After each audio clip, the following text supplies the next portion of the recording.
Once upon a time, there was an old mansion located on the outskirts of a quiet village. It had been abandoned for years, with rumors circulating about the eerie events that had occurred inside. No one dared to enter the mansion, except for one curious soul, Jake, a young man with a fascination for the paranormal. Jake had heard stories of the mansion for years, but one night, something drew him in. He decided to visit the mansion, despite the warnings from the villagers. Armed with only a flashlight, he stepped into the dark, dusty halls of the house. As he walked deeper into the house, the atmosphere grew colder, and an unsettling silence filled the air. Jake explored every room, finding nothing but old furniture covered in dust and cobwebs. But there was one room at the end of the hallway that stood out. The door was slightly ajar, and as he stepped inside, his eyes were drawn to an antique mirror on the far wall.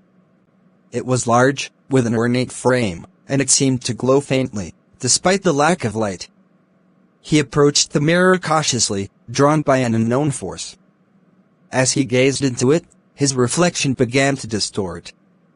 At first, it was subtle, just a small ripple across the surface. But then, the reflection in the mirror began to change completely. The face staring back at him was no longer his own. It was the face of a woman, pale and ghostly, with hollow eyes that seemed to stare right through him. Jake stumbled back in shock, but the reflection didn't stop. The woman in the mirror began to speak in a soft, raspy voice. "You shouldn't have come." Suddenly, the room grew colder, and the air felt heavy. Jake's heart raced as he turned to leave, but the door slammed shut, trapping him inside.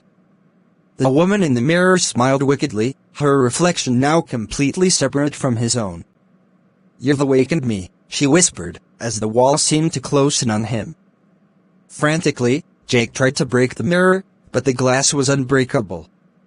The woman's voice echoed louder in his ears, and the room seemed to grow darker. Desperately, Jake searched for a way out, but the house itself seemed to be alive, shifting and changing. He turned back to the mirror, where the woman was now stepping out, her ghostly form materializing in front of him. Her cold hand reached out, and with a chilling touch, she whispered, "You will never leave." In that moment, the lights flickered, and everything went silent. The next morning, the villagers found the mansion locked up once more, and Jake was never seen again. But some say that if you stand in front of the old mansion on a moonlit night, you can still see Jake's reflection in the mirror, trapped for eternity.